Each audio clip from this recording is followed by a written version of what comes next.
Greetings, friends, and welcome to a lesson all about sentences. Well, really, we're about to move into some new territory. Clause analysis. I'm not talking about claws like this or about the kind that might sneak into your house in the middle of Christmas Eve. I'm talking about parts of a sentence. Hey, here's a sentence. Greg writes a story every day. How fantastic, right? I bet you could analyze this pretty easily. In fact, let's do a test. Do you know where the predicate is in this sentence? Of course, right here. Writes. Just one action. This is an example of what we call a simple sentence. There's one idea, one action. It's pretty simple.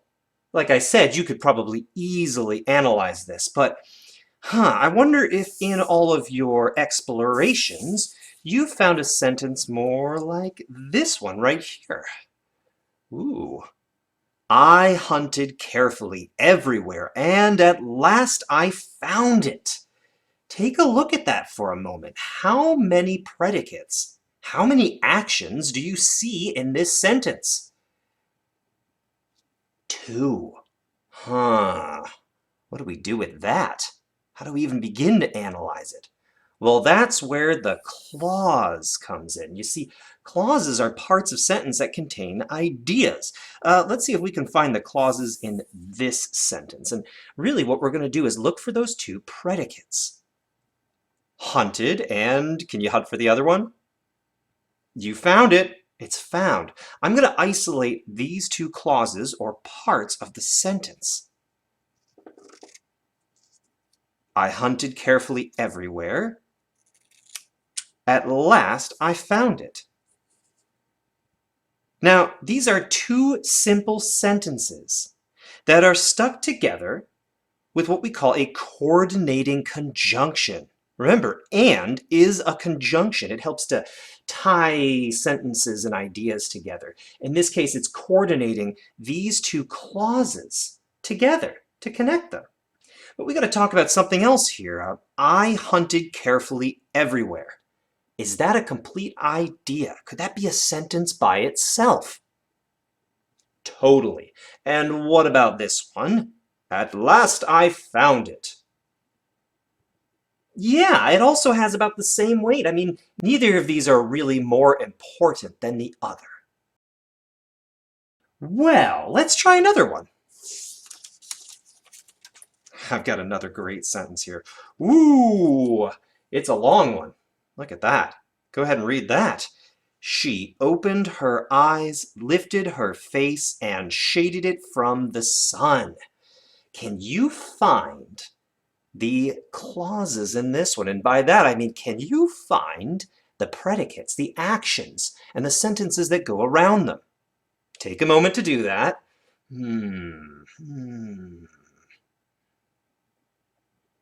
So which actions did you find? Opened, lifted, shaded, 3. Wow, that's pretty crazy. Okay, well, let's cut each part of this sentence out. She opened her eyes, lifted her face. Hey, look, another coordinating conjunction, coordinating two parts of a sentence together. Shaded it from the sun.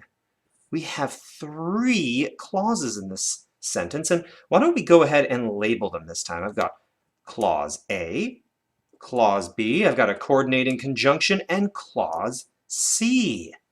3 clauses. Now my next question for you is, are any of these parts of the sentence more important than the others? Not at all. They can all stand on their own. She opened her eyes. Now, we may not know who she is, but we're going to see that she appears more in the sentence. Lifted her face. Yeah, she lifted her face. She is implied in there. Shaded it from the sun. She shaded her face from the sun. Her face is in there, baked into it.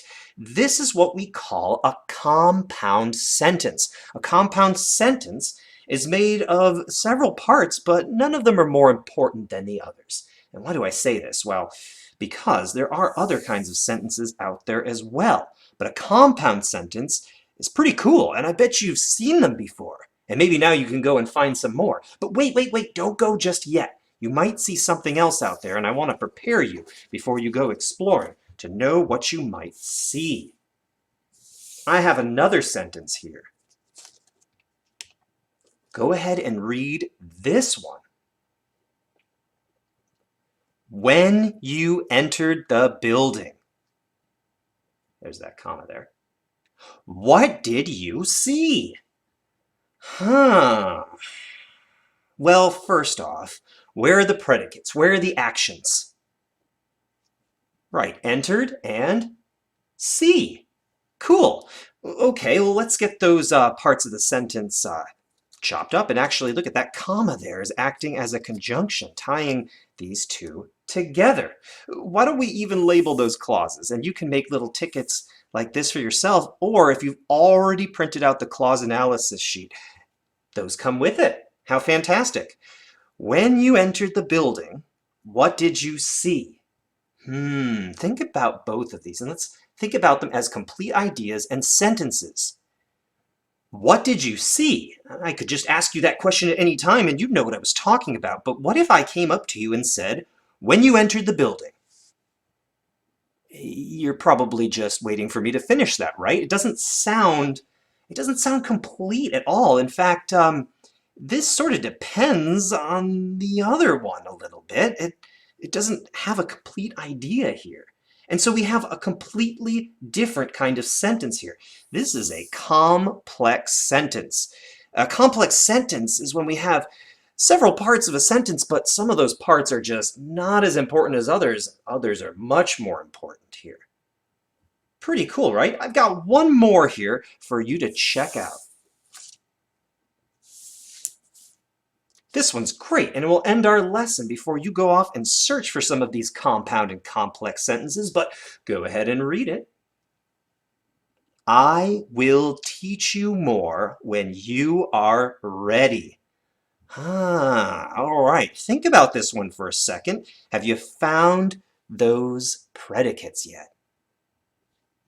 Teach? Yeah. And are, form of the verb to be, right? Okay, and then what about this right here? Yeah, it sort of is sort of helping to join these together, isn't it? Well, I will teach you more. That sounds pretty good, right? Okay.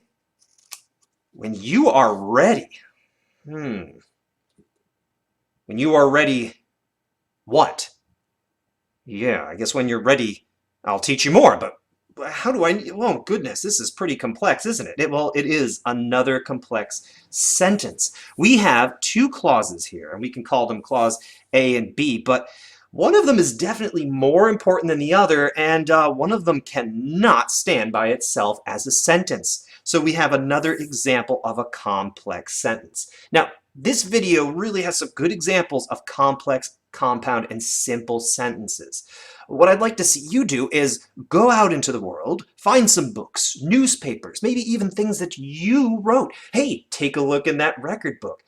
Go ahead and copy down some examples of simple sentences, compound sentences, and complex sentences. Yeah, I know that was a little bit of a mess with that changeover there, but maybe you get the idea.